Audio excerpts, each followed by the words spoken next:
Hey, welcome to another episode of the Blackout Tips Podcast. I'm your host, Rod, joined as always by my co-host, Karen. and we're live on a Monday, ready to give you a little bit of podcasting. You know what I'm saying? Thought we'd break you out for a little something on this Monday. We appreciate all of y'all that take the time out to listen, to share the show. Leave us 5-star reviews on Apple and Spotify. Not 5-star reviews. You can leave us 5 stars on Apple and Spotify. You can leave us a 5-star reviews where you can leave a comment on Apple. Yeah, so thank you for sharing the show, interacting with it, social media, mentioning us, tagging us. We appreciate all of y'all. It really does help because most people end up listening to shows like this because of word of mouth. So whenever y'all share something on social media, we use the hashtag TBGWT on Twitter. When you're tagging the Blackout Tips on Instagram, all that stuff that's in the show notes, it's very, very helpful, and we just very, very, very much appreciate it. We do. All right. The official weapon of the show is phone chair, and the unofficial sport bullet ball. A bullet ball, extreme. Karen, do you have any banter for today? Do I have any? Oh yeah. Actually, I do. Actually, it's a little bit deep. Hold on. Let me give y'all some of this banter though. Okay.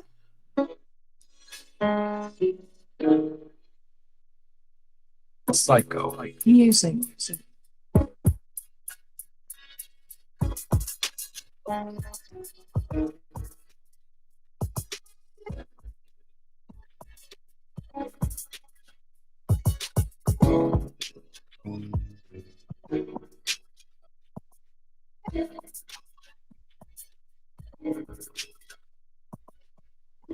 Put his foot in that one.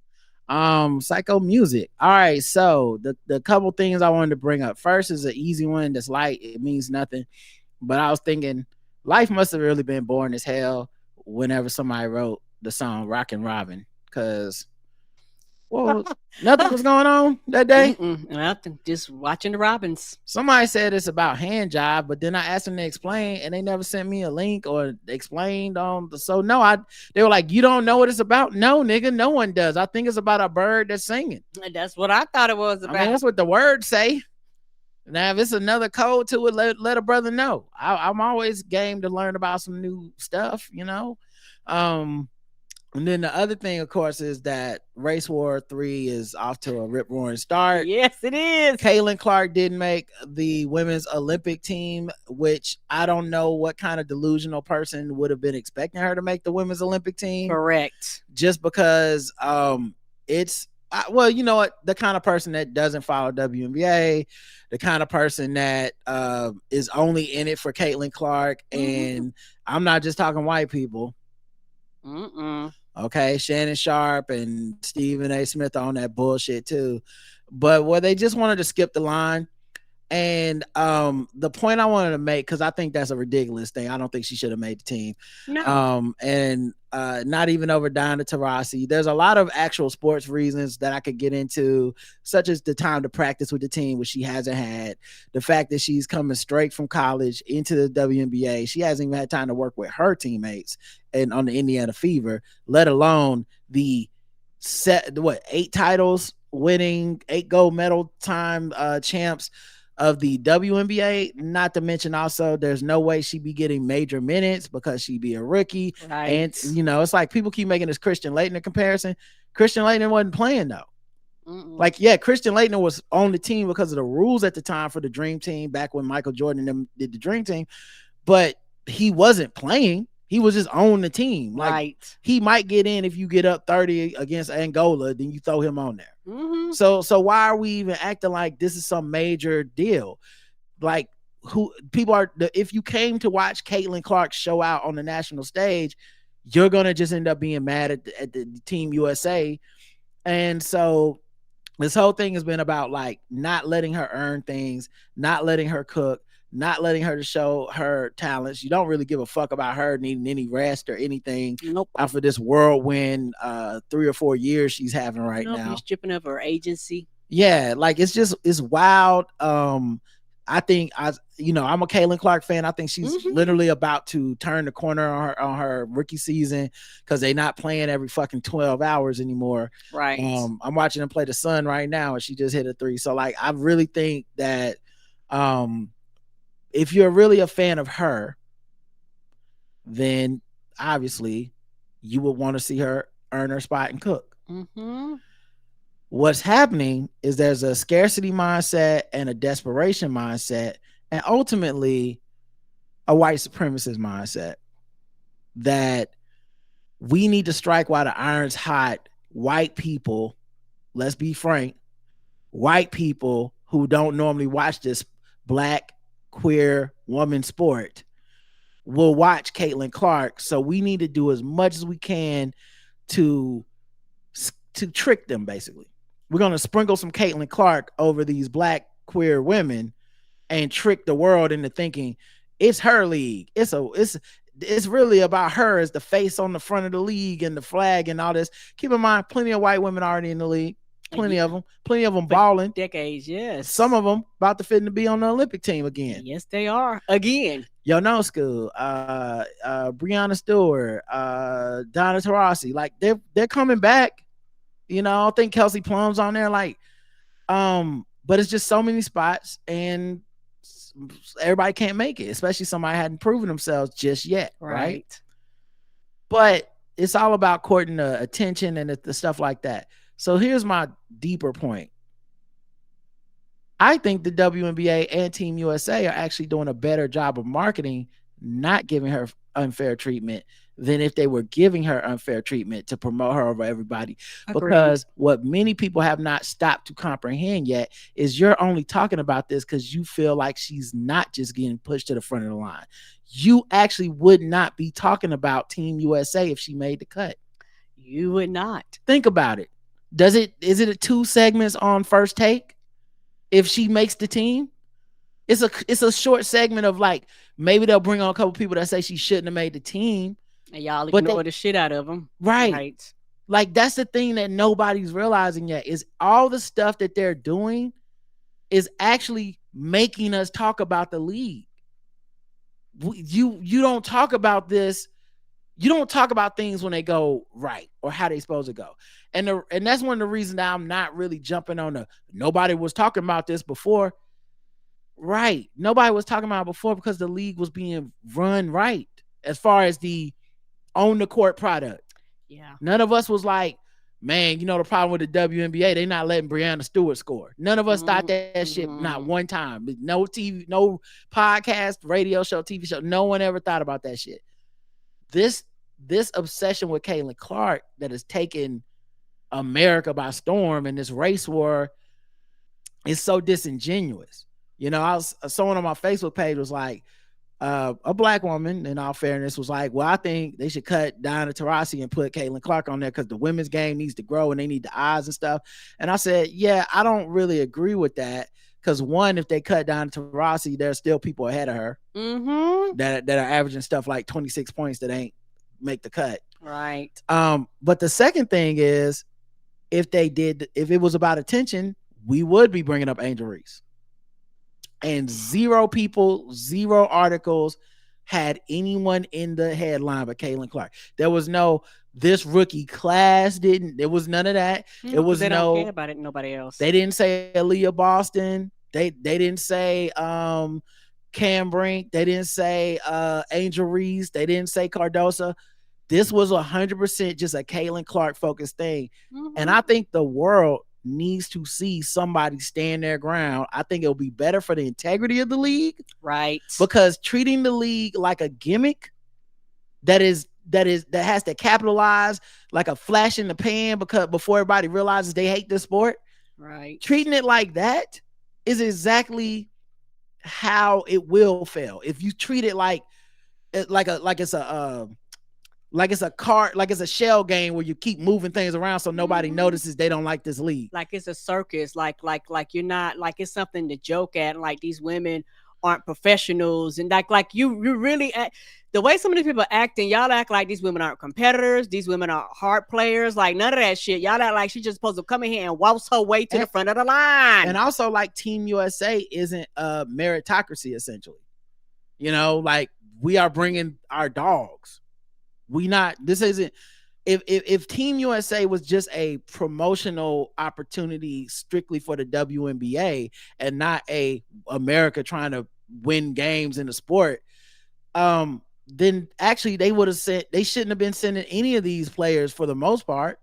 If we're gonna keep it like, oh well, we gotta cater to this white patriarchal, send only the white girls, send only the straight players. Like, why are we even worried about winning? If that's the case, send the ones who got the best drip. Send the ones with the most commercials. We don't think like that because we're like, that would be stupid. And we definitely don't think about that with the men's game. Nobody has made an argument like the Celtics need to ease up on Luka Doncic. No, you would never do it to men. If everybody turns in and sees a white guy getting beat by the Celtics, who's going to keep watching this sport? We don't even treat them with that scarcity mindset. And it's definitely a double standard. And it's really letting you know where people's fucking minds are when it, not just on sport, but in life. I'm not surprised Shannon Sharp and Stephen A. Smith keep making the optics of just get the money and just let the, whatever it takes. I'm not surprised that they will make that point because that's how they live their lives. They're very little substance and very big on the flash. They don't need to be smart, journalistic, integrity, all that shit. They're like, whatever it takes to get views. I'll need to interview 27 aggrieved comedians. I'm going to do that shit. If I need to go on my podcast and rant and rave and scream every night, I'm going to do that shit. Whatever it takes to get my views. If I got to sit up here and act like I'm cool with Pat McAfee when I'm not, whatever. I'll swallow my pride to get it. And I watched a segment today where they were lecturing black women about them being underpaid, black women that were on the show with them. And like they were trying to school them on some like, if you would just listen to me, you won't be underpaid like the WNBA and Team USA. And honestly, it was one of the most embarrassing, egregious things I've seen. And they're just doubling and tripling down on it. But I just want to say that to me means Team USA is doing the right thing. WNBA is doing the right thing. Y'all been talking about this on your show now for weeks. Mm-hmm. If they just did what you told them to do, where it was like, everyone move out the way. Caitlin Clark is here. She's the new face of the league, and we need to do whatever we can to put her in the most successful position possible with no adversity and no challenge. There will be nothing to talk about. There will be nothing to talk about. There's nothing, at least nothing to talk about on Sports Center, nothing to talk about on First Take, nothing to talk about on NBA Today, because we just be like, that's how it's supposed to go. So I actually think even on a cynical level, this is better. I do too. And it's very, very, very frustrating because it's very just disrespectful all the way around. And also what you're also telling me is for a lot of people, they consider a WNBA a second class citizen to the NBA. Like y'all don't actually count it as a real sport, because if it was a quote unquote 4 major sports that, men dominated, you would not do that. You're a rookie. Yeah, you're supposed to get your ass whipped. No, you're not supposed to make like all the shit would make y'all be saying the fucking opposite. You don't respect women. You don't respect the league. You don't respect what they do. And they absolutely would make the league out to be a joke if she came in and ran it. Yes. They would disrespect every player that's already been there playing well, dominating. If she just came in like a bat out of hell, easily dominated all these people, everybody was afraid to like play physical with her and all this shit, everyone would say, this league is a fucking joke, it's rigged. Mm-hmm. Look, this is just a PR thing. They're not even trying. So fuck out of here. The last thing I wanted to say for my banter, one of the biggest gifts a parent can give their child is making that child explain their reasoning and their feelings when they do something that you don't understand, especially when they do something wrong. Every day, I wish I would have gotten that as a kid. Every day I run into full grown ass adults who do not, you can just tell that their parents like hit them or punish them, and the kid never fully even understood why. They never fully got to explain anything dealing with the reasoning. Right. And it's robbed a lot of them of their deductive reasoning, their ability to explain themselves in tense situations now. And I feel sad for the kids that they used to be, because once you become an adult, you got to figure it out on your own. No one's gonna be like, well, because your parents used to just fucking like hit you when you were 7, I'm gonna take it easy on you at 47. Like, no, that time you 47 now. You supposed to have did the therapy or something. And so I was thinking about that, because I'm pretty good at explaining myself. I have pretty good emotional intelligence, all that stuff. But I think a big part of that was that, especially my dad. Yeah, your dad would talk. He used to like make me explain. Mm-hmm. Like he didn't always just assume, even when I was wrong and you could assume, and he probably was right. I was a kid, he's an adult. He would still make me sit down and talk to him about it. Those long ass lectures that every kid hates, and I got a lot of them. And I was a kid that did get whooping. So I'm not even saying I never was hit or anything, but I realized that the reason that I think I look at it a little differently than even some of my friends is that they typically was like, let's go through it's like a court case. Yeah. And discipline has a place and discipline has a purpose. But I feel like for a lot of people, they use discipline as a shortcut to skip those conversations that actually need to be had. And being a parent is not an easy job. You got shit to do. You're juggling a lot of things, particularly if you have multiple children. Like, it's fucking stressful. A single parent, 2 parents, multiple parents, it don't matter. It is a hard fucking job to raise a one person, no matter multiple people. And so, what you're saying makes complete sense. And I wish I would have had that as a child, because I think that my mother would have had a better understanding of who I am and how I process things.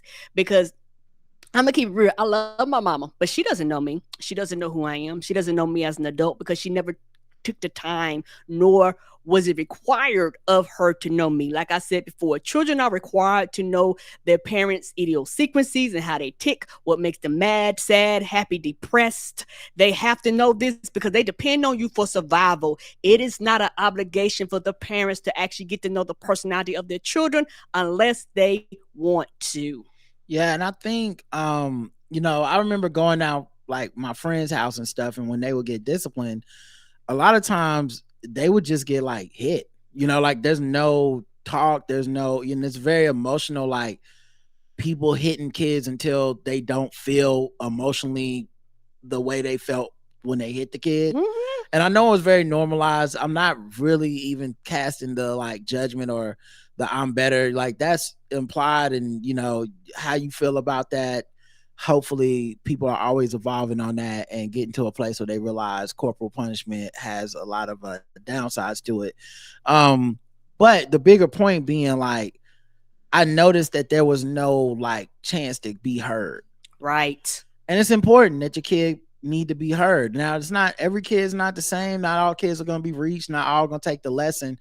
But like, to me, I think this is why I'm good at explaining myself. It's why I'm good at conflict resolution. It's why I'm good at understanding navigating other people's feelings and stuff, and deductive reasoning, is because I never just got like hit. You know what I'm saying? It was never like, oh, you did this. It was like, what happened?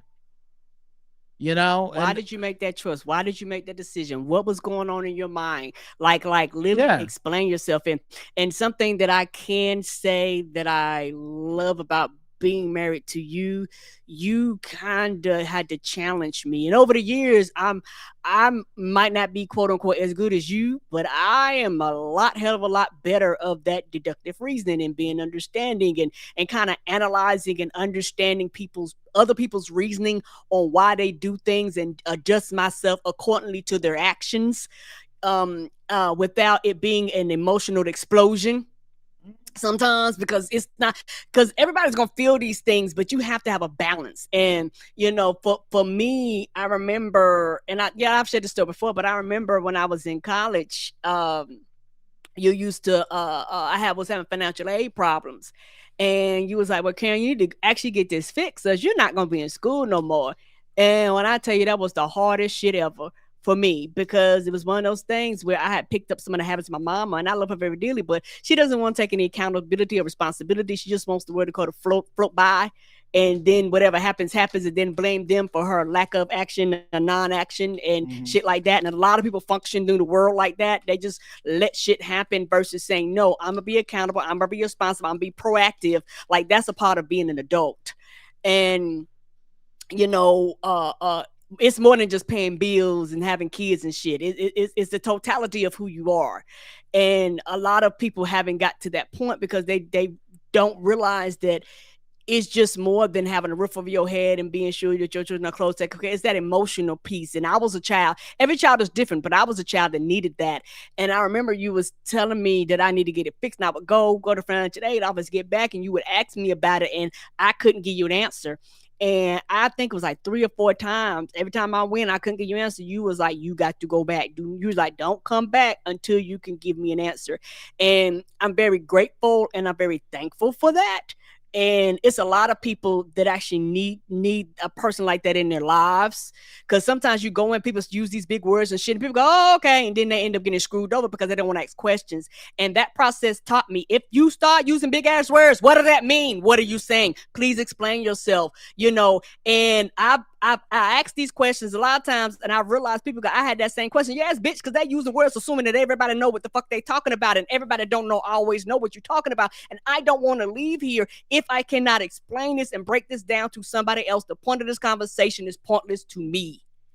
Yeah, I think, and not to speak for you, but I think the way that relates is that if you come up in a house where it's not okay to ask questions, right, where you're not allowed to explain yourself and your reasoning, a lot of times it just feels like either it's not an option or an attack, or you do what was done to you and like lash out emotionally or physically or something. And I see that happen so often with so many people. And it's just something I just thought about the other day, where I was like, man, I'm so thankful that my dad would sit me down, and even if I was gonna get punished, it would still be, I mean, I was, it was definitely one of the things the whole time I'm like, wow, just get it over with. But I'm so glad that he didn't, because now I'm the kind of person that can be like, no, I can explain myself. When someone explains something to me, I'm interested to know what they were thinking. You can tell when people listen to the show and they hear me ask you to explain something, and some people take it as like either an attack or in bad faith. And I'm like, right, because you grew up in a place probably where it was an attack. It was bad faith. It was a waste of your time to even explain the shit, because they didn't give a fuck and they weren't going to listen to you anyway. Right. So they might as well have just go ahead and hit you or punish you or do whatever the fuck they were going to do. So yeah, I've really been kind of thinking about that. So that's all. All right, that's my banter. Let's get into the show stuff.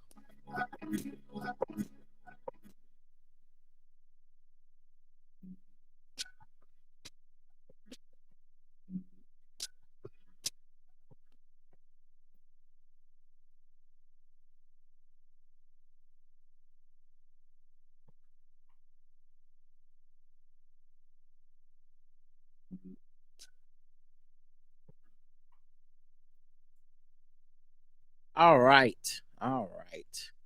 All kinds of news to talk about. First of all, Drake is back out on the streets. He's on Instagram sub posting Kendrick. I think he went to his son's soccer game. Okay. And he posted a picture of him in some in a interesting fit with some very large pants. There's been mixed reviews. Some people really love this look on him. That's him there. That's his son, I guess, running to him on the sideline of the soccer game. That's just him with the them pants are huge. Mm-hmm. Because the first time I didn't get the whole thing. You taking it back to the 99 2000 where everything was like super baggy? Is we going back to that? Or as I said, Drake got some weird pants. Why is he around? You know? Uh, someone on my Instagram was like certified Jordan style because they so baggy. Yeah, yes, Michael Jordan, them blue jeans. And the caption was, "Goats don't worry about one trick ponies." So I'm guessing this is his latest entry after deleting all of his social media about the Kendrick Lamar battles and stuff after he clearly lost and, you know, basically got caught in these lies and shit. He is now doing the I'm above it, and I'm not worried about Kendrick Lamar. He's a one trick pony, unlike myself. Okay, y'all both been around forever. What are we talking about here? Yeah, one trick pony, Kendrick Lamar. And I guess it's that thing where the same way I felt about the hard part, whatever the fuck that he wrote at the end, where he was like, I fed you that information, but also whoever gave you that information is a bitch. Also, ain't no snitches over here. But if you better show the evidence that you got. If you got some evidence, even though it's not true, but I want to see it. And I know people that fell for that went, yeah, he's clearly telling the truth and he tricked Kendrick. Ha ha ha, stupid ass Kendrick, believing that this man got a secret child and all this shit. And I was like, but it's clearly the stuff he's saying doesn't make sense. So I think this is that kind of thing. It doesn't really make sense, but how many people are going to go with it because they need to in order to keep being a fan of his? Right. So I think a lot of people are gonna be like, yeah, it does make a lot of sense. He set Kendrick up, or in this case, he the GOAT. He ain't worried about no damn beef. He's not. Meanwhile, remember when he wore that Compton Community College t-shirt on his Instagram as like a shot at Kendrick to be like, you know, like, when are you gonna drop your song? Here's me disrespecting your hood. Mm-hmm. He's obviously deleted it now. Kendrick gave an inspirational speech to the 2024 Compton College graduates. So he's planning on doing a Juneteenth show, a pop out show, if you will. Pop out and show him. So he's still keeping that same energy. Mm-hmm. I'm not sure why Drake keeps fucking with him, knowing this man is about to drop a new do a new concert type thing with his friends. Because I would be worried this nigga finna drop another song or something. I mean, just ignore it, then just ignore it. Right. Don't make no comment. You could have posted that picture and be like, enjoy my baby.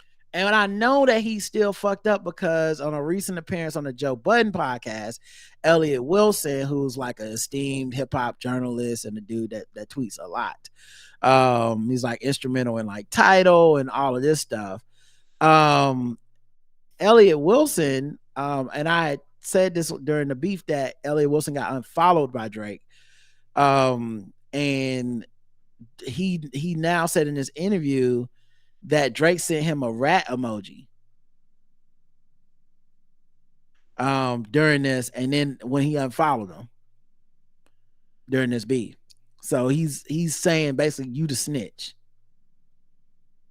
And even though it was Elliot Wilson was one of the few people that was on Drake's corner and defending him and spinning it like maybe Drake and Kendrick was like neck and neck, but yeah, he's basically says that Drake insinuated that he gave information to Kendrick Lamar's camp, stuff like when his video was dropping, so that Kendrick could be ready with a response in that 15 minutes. He paranoid. He don't know who. He's probably accusing everybody.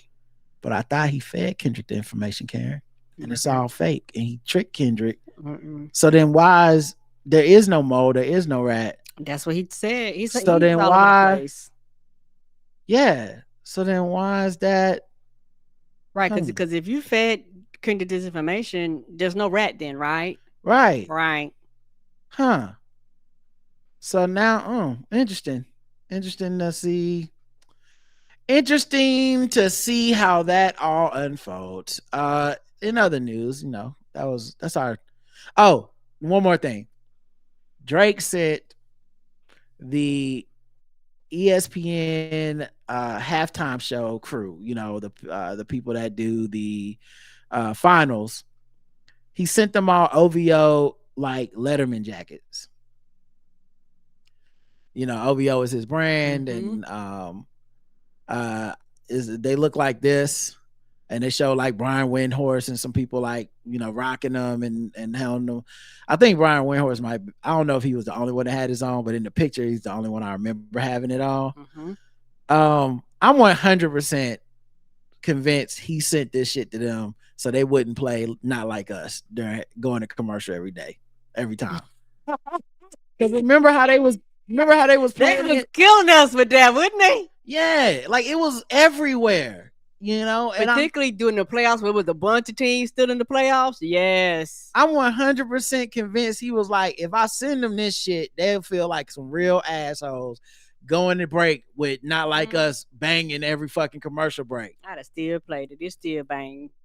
Yeah, I mean, sure you would have, but you're not working the ABC ESPN thing and all that shit. So I feel like that's now look, it's obviously a conspiracy. Yeah. He can say what he want to say, but child, come August, September, when all the HBCUs get back in, they already been practicing and they're ready for everybody to come back for their summer break, and child, you gonna be hearing that shit everywhere again. Yeah, I've already seen I don't know if it's an HBCU, but it looked like an HBCU, but I already seen a band practicing. And they was just practicing. On all the they was inside the gym on the stands practicing. They haven't done no marches yet. They were just trying to get the sound right. And it actually sounded like they got room for improvement. And I mean that in the good way. Like this shit is going by the time you're gonna have June. You can have breakdowns. They're gonna have flat girl time, child. Yes. Yeah, it's June. So by the time we get to the fall, they've been working on this shit. Step and let's go. They've been working on this shit for over 3 months before football season started. Whew. Man, not a good time to be Drake. You gonna think that shit gonna die down? They were like, "Oh, we back in school." Bad Boys. Bad Boys 4 or Bad Boys Ride or Die, as it's called. Apparently is a box office success so far. Okay. And the Los Angeles Times says it proves that Black and Latino audiences could save Hollywood if it lets them. Because everyone had predicted that Will Smith's career was over. And by everyone, I mean white folks. Had predicted that Will Smith's career was essentially over or taking a horrible long-term hit. No one's going to want to see his movies anymore. He slapped Chris Rock at the Oscars. It was a seminal moment. It was a very big moment culturally. It really did hurt his reputation with a lot of people who held him in high esteem. But anecdotally speaking, I don't think I know one black person that told me they were done with Will Smith. Like I knew they didn't like his actions. They was like, it's fucked up. Right. I knew black people that didn't like it. I knew black people that disagreed with it.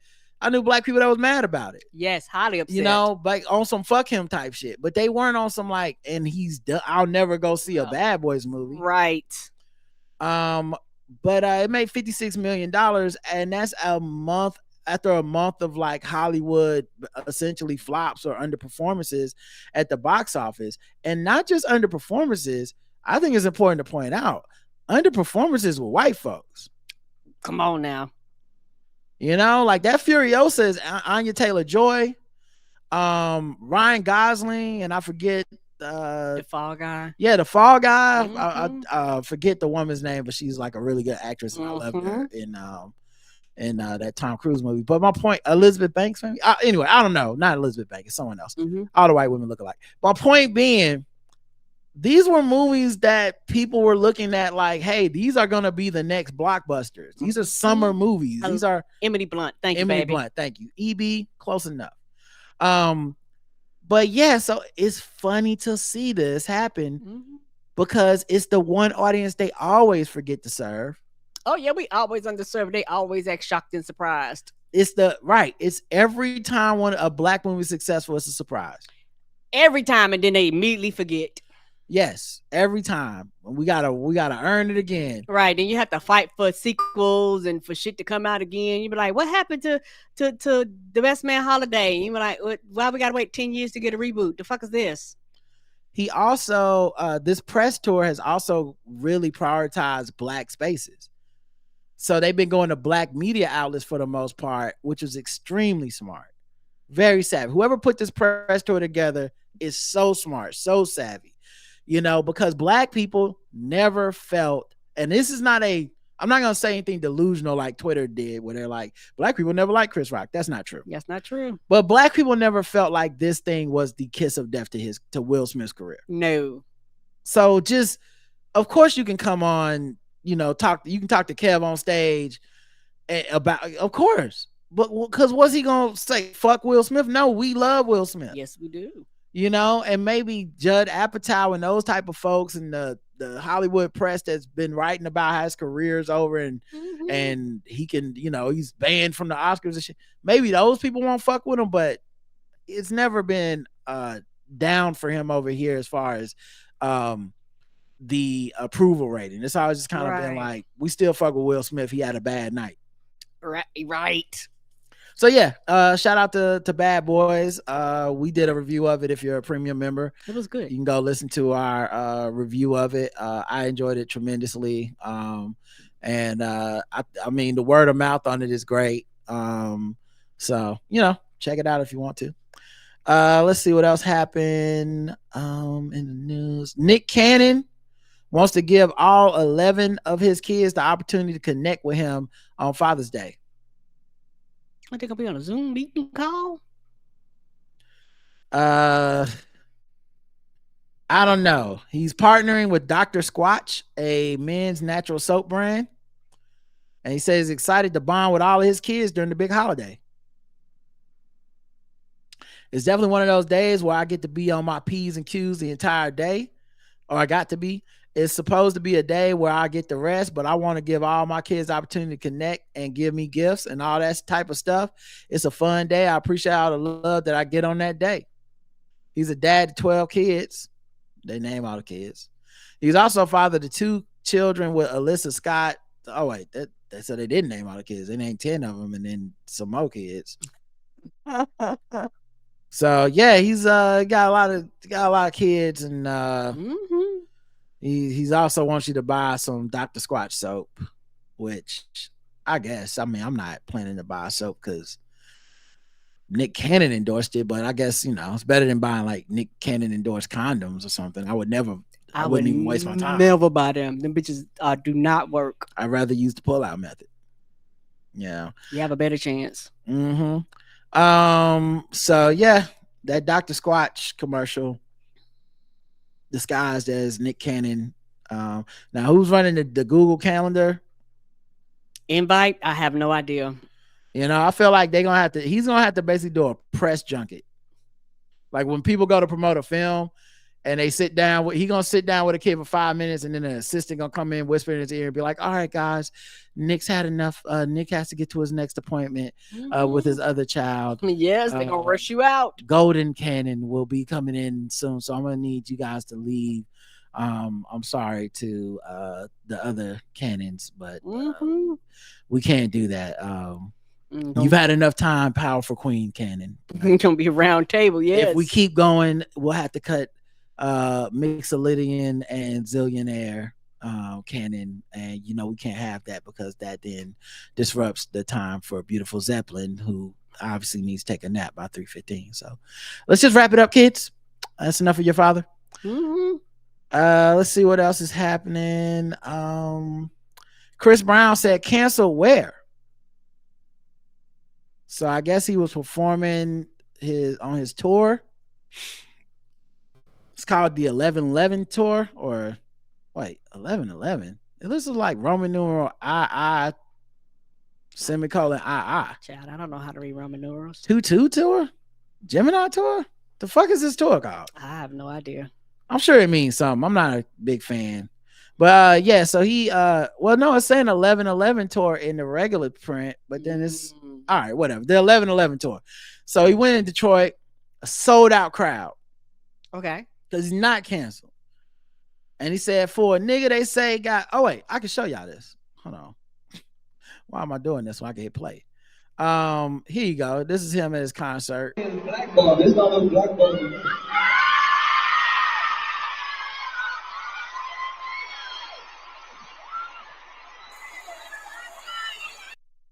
Okay, so he said this doesn't look blackballed to me. So for a nigga that got blackballed, this don't look blackballed to me because everybody's there. And all the sisters in attendance shouted him out. Yeah, and if Chris Brown ain't canceled, Will Smith ain't canceled. I mean, I really hate to break it to you like that. And truth be told, some of y'all was more upset about Will Smith smacking Chris Rock than you was anytime about Chris Brown beating up Rihanna. Mm-hmm. Yeah, I think it's interesting because he throws these tantrums, and then there'll be stuff where like somebody will tell him no, like, hey, we can't have you in the Celebrity All-Star game for the NBA All-Star weekend because, you know, that shit you did. And his fans will act like he's so persecuted. And I'm like, I don't know. He seems to still be winning. Mm-hmm. Just fine. Like, just because Twitter don't like him isn't the same thing as he can't sell out a stadium. Yeah. Don't nobody give a fuck about y'all. Y'all not going nowhere. People are still showing up. Yeah, with these Ticketmaster prices, to sell out a stadium mean a lot. Yeah, or sell out a venue, I guess. I don't know if it was a stadium, but yeah. I don't know, man. Just I thought that was interesting that, you know, the disconnect between real life and social media, because social media makes it sound like his career's over. Child, it was social media when nobody nowhere had no career. Child, boo. Right. Meanwhile, he's doing just fine. Trey Songz is doing just fine. If the nigga cut me off, I'm going to fuck crazy. You understand? Don't do it. Don't do it. Cut me off. Don't do it. Don't cut me off. Don't do it. Amber Rose said, I think TMZ caught up with her. Probably coming in or out the airport. That's what they do. Right. That's why they stand around and wait for the celebrities. Yeah. So they caught up with her and they asked her about her recently revealed, you know, Trump support. She tell them to check cashed. A lot of people were shocked with your, you know, endorsement of Donald Trump. I mean, you're all about women's rights issues. I mean, what was the reason for the big change?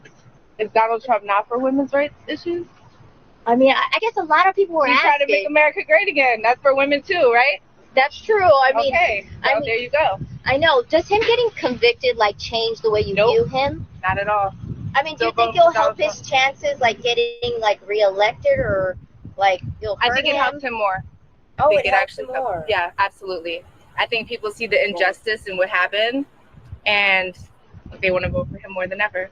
I know. I wanted to ask you. So it seems like a lot of celebrities are kind of like voting for Trump now. I mean, why do you think people are kind of like changing their way of like? I think we just did our research and we're just, you know, we're not brainwashed anymore by the left. I can say that about myself. All these years I've been brainwashed and I'm not anymore. So. Yeah, dog. Get out my whole face. Yeah, these celebrities are talking because checks was cleared. Because any other time, we don't hear y'all talk about nobody's politics, nobody's political, nothing. Well, that's not true with Amber Rose. She did the slut walk. She actually was infuriated when he got elected in 2016. She was the one saying, like, before, when he was running, like, we can't let a man with that tape about grabbing women by the pussy become president. Okay. So it's not just she's never been political. She's done a 180 for the check. And my thing that's very, I guess, insulting to the person at TMZ, you didn't ask the right questions.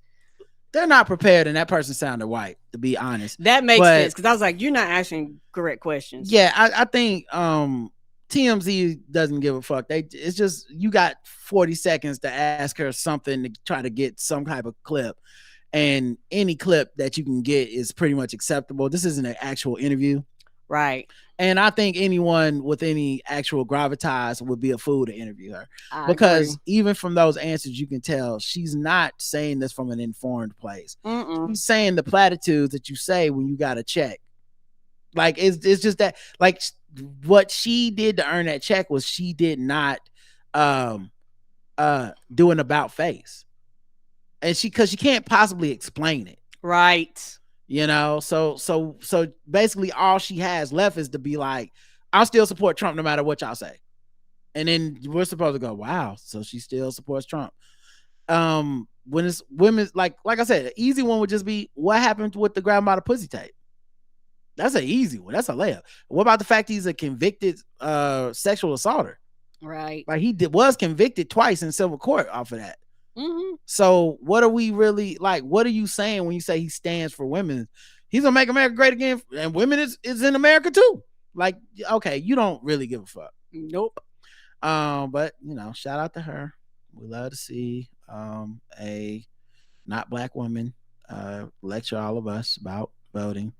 But it's just so blatantly obvious there's a check involved. Mm-hmm. To be honest, exchange. I really can't even get mad in the way that I would get mad if I thought she ever really truly stood for something. Oh, yes, even during the slut walks when we talked about them on the show, it was very much like I can't get with like her as a spokesperson because I don't trust that she really is a spokesperson. I think she's done what a lot of people did in that age, which is, hey, it's an easy way to get attention and get money. Mm-hmm. I'm gonna just say I'm an activist for a little bit, but it's the same way she says she's a reality star, same way she says she's an actress, the same way, like I just whatever the hustle is, this is the new hustle, and I'm sure Trump and him are making a round of checks because there's too many prominent black people popping up on the Trump shit at the same time for me to think this is a genuine change of heart. Mm-hmm.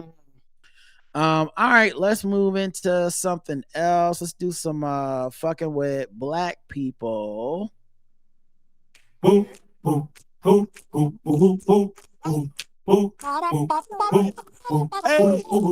just fucking with them people because they black. We're just fucking with them people because they black. We're just fucking with them black people. We're just fucking with them blacks. We're just fucking with black people. Hey, hey,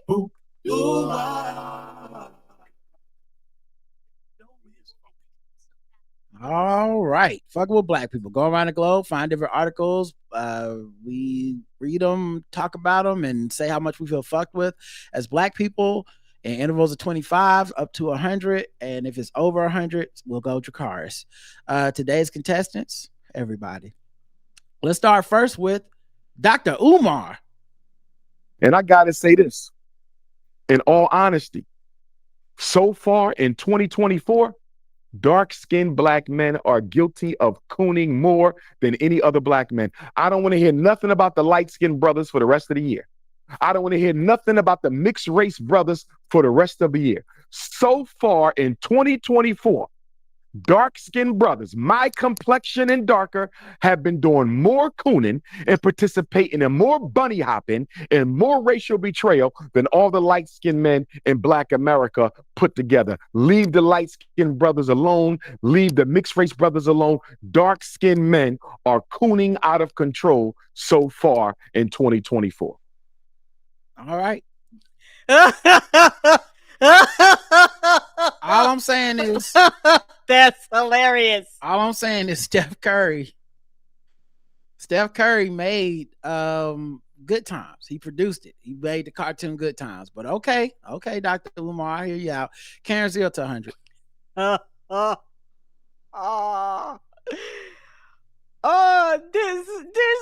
This is a 25 because it made me laugh. I actually don't give a fuck about what this man be talking about, but this get a 25 because it was funny.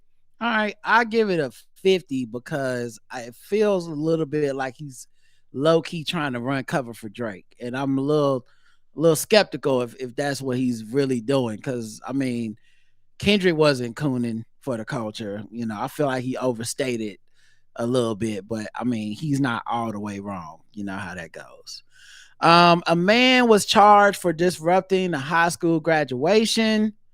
He was determined that that the black superintendent, or was it principal, black administrator, would not shake his white daughter's hands when she was walking across the stage with her diploma or whatever and shaking everybody's hands in line, he went and forcibly grabbed the black man and pushed him out of the way so that his daughter would not be able to shake his hands.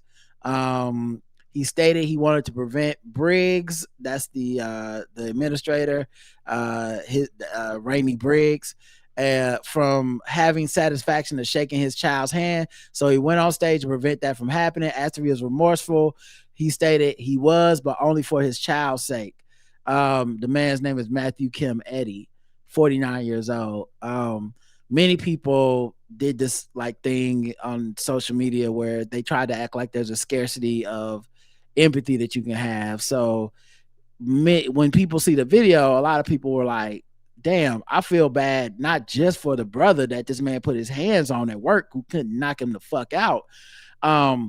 I also feel bad for his daughter because she looks fucking embarrassed and she got an embarrassing ass racist daddy problem. And people was like, well, I don't feel bad for the daughter. I'm like, how? Like, yes, I feel bad for people that grow up with men like this in their house, because when I see something like this, I'm not gonna lie, I extrapolate that person is probably not a good person to be raising anybody. Nope. And he's probably been an ass her whole life, and she probably has no rights, and he probably talked to her like shit, treat the mama like shit, and any other woman in the house like shit. Now, we got to do some type of hierarchy ranking because it's, the Twitter rules or something.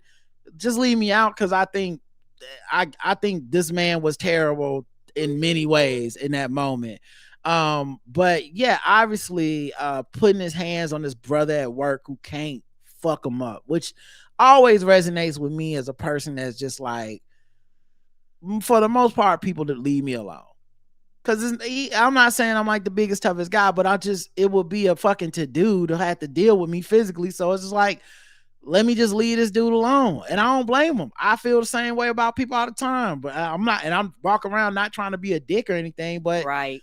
I definitely, for most part, people have always treated me like, at least since I've been an adult, they've always treated me like he ain't really the one, So to be in a situation where you're at work, where you can't just flip that switch, he knew what he was doing. Right. You know what I'm saying? Like, if he caught this man at Kroger's, he might get hit upside the fucking head putting his hands on somebody. Agreed. But you got me in a public setting at my job on a fucking graduation day. Of course I can't knock you upside your head without me getting in trouble. The good news is, of course, they have charged him. Good. And there's been a restraining order placed on the father as well. Good. And behind the scenes, apparently there was a lot of speculation that it's just a racist thing. In a police interview, the father claimed that he and his daughter had past issues with Rainey Briggs and disliked the Baraboo School District superintendent. Eddie stated he wanted to prevent Briggs from having the satisfaction of shaking his child's hand, so he went up to the stage to prevent that from happening. Asked if he was remorseful for disrupting the ceremony, he said he was, but only for his child's sake. He explained he felt Briggs treated he and his child unfairly and unprofessionally during a prior educational administrative proceeding, which resulted in negative educational consequence for his child. On June 5th, in a June 5th interview, Briggs told police that Eddie grabbed his shoulder and pushed him backwards, saying he was not going to touch his fucking child. Briggs told investigators he didn't believe he knew who Matthew was until the incident.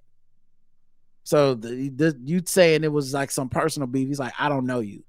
So yeah, I don't know what the cover story is going to be. Of course, I can't, as much as in my spirit, I feel it. And as much as I would love to just be able to trust social media, I can't just roll with social media. Is like, he only did this because he was black. Not because it's improbable, but mostly because social media don't fact check shit. No. I saw the video and immediately people was like, this is what happened. I can see he's black. I seen how that white man grabbed him. I made some assumptions myself, but I don't know that that's going to come out in court. The Rainey himself doesn't seem to be alleging that. So I don't know what a racial thing came into other than the optics of it and just how it feels in my spirit when I look at it. But it could be racist. I just haven't seen like what this evidence is other than they didn't like this black man, and that's one of the ways racism hides and why it's so insidious. When they got rid of our district, our superintendent in Charlotte, I remember them hiding behind like, oh, it's all this administrative stuff, that just nebulous stuff, and then all of a sudden the scores, you was like, bitch, was in the fucking pandemic. The fuck you talking about? And then it comes out, one of the things is he had Ibram X Kendi come here and talk about anti-racism, and I'm like, funny how it was right after that the drumbeat of getting this black man out of his position really ramped up at the same time that a wave of anti-woke, anti-DEI popped up on the right. All of a sudden there's all this pressure. We got to get this superintendent out of here. It ain't about race. We just don't like the way he runs things. And the test scores went down during the pandemic, so clearly he doesn't know what he's doing. So it feels like that to me. So that's the only reason I'm not giving it the Dracarys that it may deserve. I'm withholding for more information that we may get a Dracarys, but it's definitely 100 for me. Karen? I think that it gets a Dracarys because there was feelings all the way around. This is a parent. How the fuck did this parent make it up on the stage? Like, you know what I'm saying? Like, this area is for people that are speaking and students. How did this? So somebody should have been able to stop this parent before they got on the stage. This is a failing of the school. How did this parent get up there? And yes, press charges and all that stuff, because my thing is, you don't know if this parent had a weapon. You don't know their intentions. You don't know if they had a gun. You don't know. You cause this man distress. You cause the other people up there distress and things like that. And it's also one of the things to where any child will be embarrassed if their parents did shit like this. And so I do have compassion for the child, because the child didn't ask for this. The child didn't choose their parents. Now it will come to an age where she's going to be accountable and responsible for her own actions. But looking at this based off of this and no other actions, this is what I'm saying. That video shows me a man that thinks he owns that girl. Yes. That's what I see. She's property. And he also thinks he owns that black man on that stage, because everything in his purview is functional to him and owned by him. That's the amount of entitlement that he had. I do wonder about the whole security thing, because I actually don't think I'm not even holding that against anybody. I don't think that's a felon at all. I think this could happen every day in America somewhere, because it really is not that much shit protecting us from each other. Most people, like, cops don't even fucking be up there by the stage on these graduations. They're not, and they shouldn't. Honestly, it really shouldn't be required. This motherfucker was all the way wrong and out of pocket. He's lucky it didn't get worse. You know what I mean? He's lucky that brother didn't just knock his ass the fuck out and push him off that stage. I said, basically, fuck this job. Right. Because it ended up being the other way around. The superintendent just like, yeah, but this bitch got up on the stage. That man didn't know what he was going to do. So, yeah, I just think it's interesting to see, like, how this shit unfolded. But, yeah, I reserve a little. It feels racist to me, but I'll reserve a little bit just for, like, in case something comes out. But I just can't imagine something coming out. Valencia fans jailed for Real Madrid's Vinicius racial abuse, or Vinny as they call him, Vinny Jr. 3 fans have been sentenced to 8 months in prison and banned from stadiums for 2 years over their racist abuse of, I believe, is Vinicius Jr. This is a performer. He's a soccer. He's an athlete. Okay, athlete. Okay. Yeah. It took place during Real Madrid's 1-0 La Liga defeat to Valencia. It sparked uproar worldwide after the Brazil star identified an individual in the crowd who had been racially abusing him, causing the game to be suspended. Vinny later hit out at Spanish authorities, handling the issue, saying racism is normal in La Liga, while the league called for greater powers to deal with the problem. On Monday, 3 fans were found guilty of a crime against moral integrity, aggravated by racial motivated discrimination under the Article 173.1 of Spain's Criminal Code. Man, it'd be nice if America had laws like that. Right. They were sentenced to an initial 12 months in prison, reduced by 1/3 to 8 months under a principle which sees reduced punishments for defendants who accept criminal responsibility. They also received a 3-year stadium ban, reduced to 2 years for the same reason, and will have to pay costs. Many people asked me to ignore it. Others said that my fight was in vain and that I should just play football. But as I've always said, I'm not a victim of racism. I'm an executioner of racists. This first criminal conviction in Spanish history is not for me. It's for all black people. Let the other races be afraid, ashamed, and hide in the shadows. Otherwise, I'll be here to call them out. Thank you, La Liga and Real Madrid, for helping to bring about this historic condemnation. There's more to come. Yes, I agree, because I don't know much about soccer, but soccer can be very racist. Like, we've covered articles where they be throwing like bananas on the fields and shit like this. Like, yeah, this is some bullshit.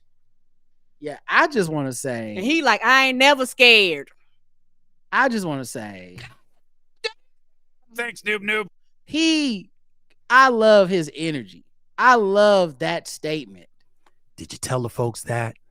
You bitch. I fucking love how he just was like, nah, man, I'm not saying some nice flowery thing. Don't be afraid. I'm not afraid of you being racist. You need to be afraid of me, because I'm keeping the same energy. I'm hunting you down to the fullest extent of the law. I'm going to make your life uncomfortable and fucked up. Yes, go to jail for calling me out my name. Jail. You knew that was wrong. Mm-hmm. I love it. Oh, my God. Right, because I'm in a situation where I can't say shit back to you. Yes, get out my face. And I know a lot of people are thinking, when did racism against white people become okay? But I don't care, because this is not that. This is just the consequences of your actions. Oh man, he's like, oh, there's more to come. Yes, there's more to come. Good, because this is a racial problem that's bigger than just one team, one country, one league. So yeah, use all that shit to get them. Yeah, and to set an example, don't be coming out here showing your ass. Yes. You can still be racist. You're gonna be racist regardless, but keep that racist shit to yourself. This is the kind of black history I love to see made. First ever use of this law getting a criminal indictment. You know? Mm-hmm. Oh. Yeah, like everybody else. We just want to be left the fuck alone. 0 to 100. Oh, 0. Yeah, we just want to be left. 25 because they fucked with him, but 0 because I'm like, yeah, you have to set examples for people, for them to fold and be like, I might not need to do this, because when they become emboldened, it gets worse. I love it. 0 for me. This is the opposite of 100. It's opposite of Jakarta. I feel so good that this dude, because look, I'm with you're a victim of racism. I'm with however you want to handle it.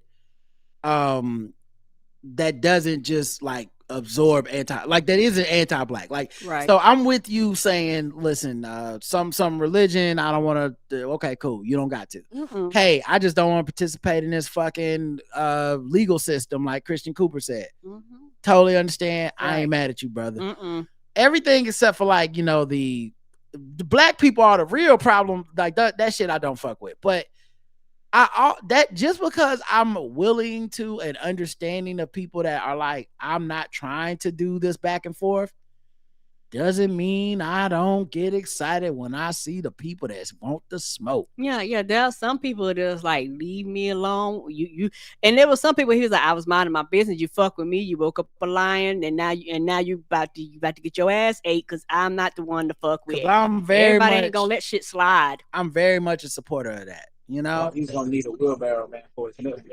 He gonna need a lot of cocojones, a lot of cocojones, man. Okay. That brother is gonna need a wheelbarrow the way he is going at him. They called that man out his name. He said, okay.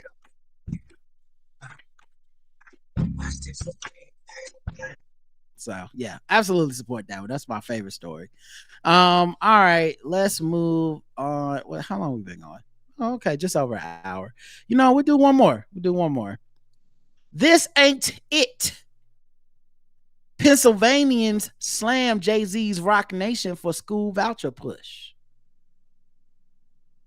As a pro public education group plans a rally at the Pennsylvania state capitol, educators and advocates on Friday criticized hip hop icon Jay-Z's company Roc Nation over a campaign backing a proposed school voucher program in the Commonwealth. The campaign's Dine and Learn events in Philadelphia this month are intended to share information about the Pennsylvania Award for Student Success, which is PASS, or life scholarships, as supporters also call them. If approved by state legislators, okay, in the next budget, the program would put tax dollars towards education opportunity accounts for certain families to send their children to K-12 private schools rather than low-performing public ones. We have enjoyed such a special connection with Philadelphians, so we made it our mission to invest in the long-term success of the city's changemakers. Roc Nation Managing Director Philanthropy, Dania, or maybe Dania.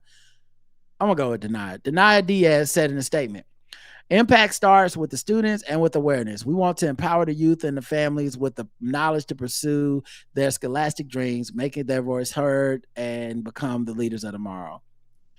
While the campaign led to multiple headlines about how Roc Nation is helping underprivileged students in Philadelphia get into private schools, some critics are putting tax money, in this case, potentially tens or hundreds of millions of dollars, toward private school tuition, expressed disappointment and frustration on Friday, just weeks away from Pennsylvania's June 30th budget deadline. This ain't it, said the American Federation of Teachers Pennsylvania on social media, posting a photo of Jay-Z, whose given name is Sean Carter, with the suburban Philadelphia multi-billionaire Jeffrey Yass, a Republican mega donor with a history of using his money to push for school vouchers and defeat progressive political candidates. Don't get it twisted. PASS is a yassified school choice school voucher bill, one social media wrote. Other critics also mentioned Phil Gentry, an organizer, with West Philly Coalition for Neighborhood Schools, referenced reporting that the billionaire is being considered as a potential Treasury Secretary if former Republican President Donald Trump beats Democratic President Joe Biden in November election. Okay, now where's that coming from? I would like to know the facts on that one. Yeah, let me see if I can. Oh, okay, I see. Jeffrey Yass is the one that could end up. Okay, they made it sound like Jay-Z was going to end up. Right, the way that was written, yes. Okay, so but basically Yass is a Republican and possibly even a MAGA Donald Trump approved Republican. This is his plan. Roc Nation is coming in, which we associate with Jay-Z. It's not necessarily directly Jay-Z, but still, Roc Nation is coming in to help them spread the word to the community about this plan and probably garner up community support to get people to do this. 0 to 100.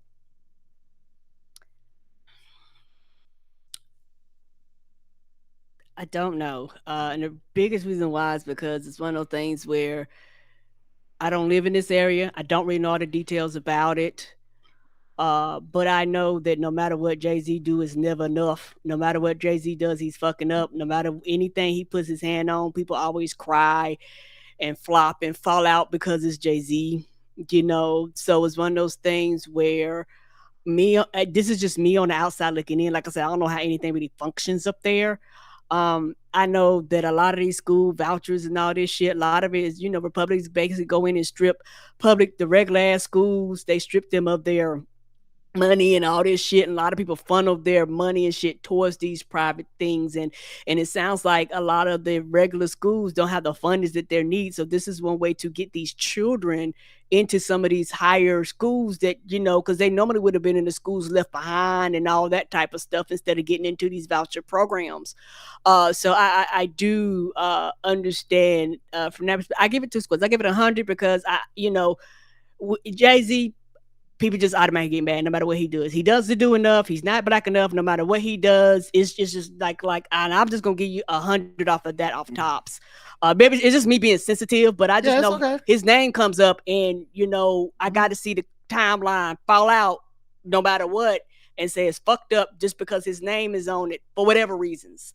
So I give it 100 on that side, and on the other side, I 50. I guess I don't really know, because to me, I don't know enough information to truly be mad and upset. about the information. If I had more information, if I knew more details, my score and my feelings might feel differently, but I don't live there. I don't know how this shit actually functions, and I don't know how it runs. Yeah, I give it a Dracarys. I hate this. I hate all of the public money going to private school voucher stuff. I don't give a fuck if it's Jay-Z. I don't give a fuck if it was MLK. I'm far from a Jay-Z hater. I'm far from I listen, if I highlight when Roc Nation does things that I think are good ideas. There's all kinds of prison reform stuff they worked on. There's improving prison conditions. There's even the work they did to get the NFL to move on a lot of social justice issues. It's good work. I understand Jay-Z is a hyper capitalist, money over everything, former drug dealer that keeps that same mentality even about uplifting his people. It's always a money thing. It's always, the next hustle, some Bitcoin shit. We're going to teach all the kids to use Bitcoin, shit that I'm like, in addition to being corny, I'm just like, this won't work. This is my biggest issue with most of the stuff that I don't like that he does is more that I think it won't work. If I thought it would work, I wouldn't give a fuck. Like, it's like, it's like rush cards or some shit. It's like, no, you just putting a bunch of black people in debt. In this case, we need public schools to have public funding. We need the public tax dollars to go to public schools. Mm-hmm. Private schools are not necessarily better, and especially for black kids. What public schools are what private schools are, private schools aren't necessarily better, and especially for black kids. What private schools are is more white. Yes. Which is why in all the states trying to pass this school voucher thing, it becomes a Republican only issue. Yes. There's never Democrats in any of these states being the ones that are pro. I shouldn't say never. I'm sure someone could write in with 7 of them. But in general, the idea is a Republican thing. It's what Republicans talk about when they do their, when they run for president and shit, and education comes up. It's always like this white flight dream of we'll give you a check to go to a white school where the teachers are white. Are the scores better? Not necessarily. Are the facilities? Not necessarily. Many of our public schools, the reason they're underfunded and fucked with, and the reason they don't get the budget they want, is because white people keep leaving. Mm-hmm. And so when white people had that option, they dip.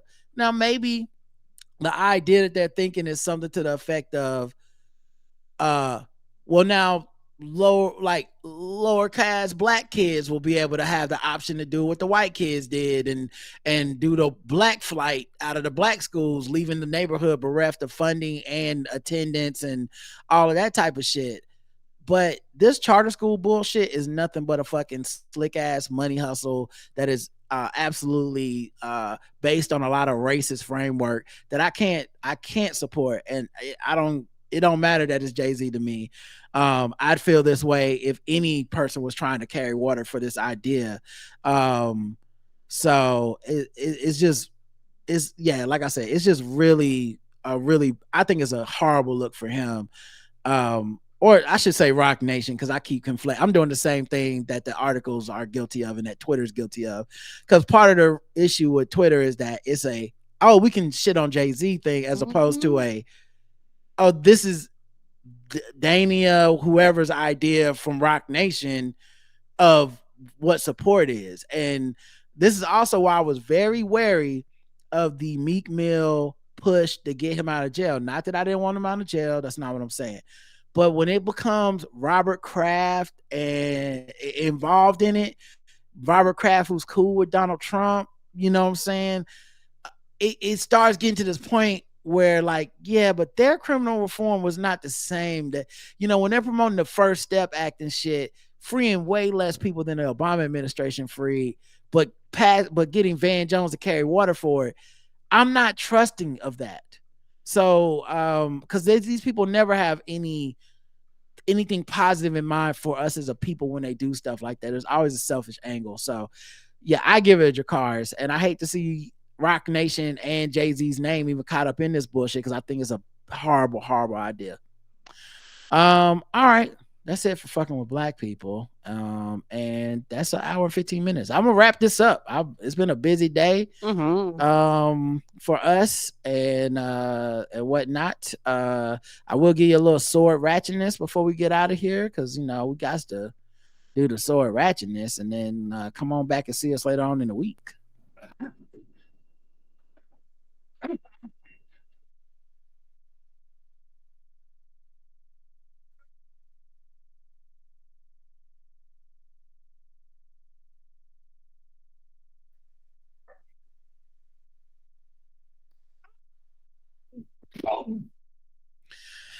All right. A horrific murder in Punjab. Sword wielding man kills woman in broad daylight, leaves serious questions on law and order. In a shocking incident in Punjab, a sword wielding man brutally killed a woman in broad daylight on Saturday, June 8th, in phase 5 of Mohali. The gruesome murder was captured on CCTV. It occurred as the woman was on her way to work. The victim, 31-year-old Baljinder Kawar, was an employee at a private bank in Mohali. The attack happened around 9:30 a.m. during busy office hours. Baljinder was accompanied by 2 female friends when 36-year-old Sukhchain Singh, a resident of Samrala who worked at a petrol pump, suddenly appeared and assaulted her with a sword. Oh. She tried to escape. He pursued her, struck her multiple times. She was pronounced dead when the police got there. Oh no. He was sprinting in the middle of the road. She was sprinting in the middle of the road with her attacker in pursuit on CCTV. She stumbled in front of a pickup truck, which stopped before speeding away. After the attack, Sukhchain is seen strolling nonchalantly across the road. Apparently, he killed her because she rejected his advances. Men be dangerous. The two had known each other for some time and had a disagreement a few days prior. Following the murder, he attempted to flee, but he was involved in the accident. He was arrested a few kilometers from the crime scene and taken for a medical examination. Go to jail. The police have established a jilted lover motive during the preliminary investigation. What does that mean? I guess rejected advances, but I guess, well, they said motive, so not defense. So let me be fair, because but still, just this motherfucker killed her because she didn't want to be with him. Right. He had a sword. So yeah, man, these swords are a real fucking problem. Now, this is a country that does treat the sword thing like you put a video you cutting a birthday cake with a sword, they will come arrest your ass. Like, come here. Yeah, you and the cake both going to jail. Yeah, India don't play that shit. Mm-mm. So hopefully he goes to jail for a long, long time. I don't know what they death penalty shit is like, but they got him in 4K. It's no fucking reason for this man to ever be bright free. And clear. Yeah, so get him the fuck out of here. All right, she was working at the bank, man. You pump gas, chill out. Right. All right, y'all, that's it. Until later on in the week, I love you. I love you too. Mwah. Bye, everybody. Have a good rest of your night. Sorry for that terrible last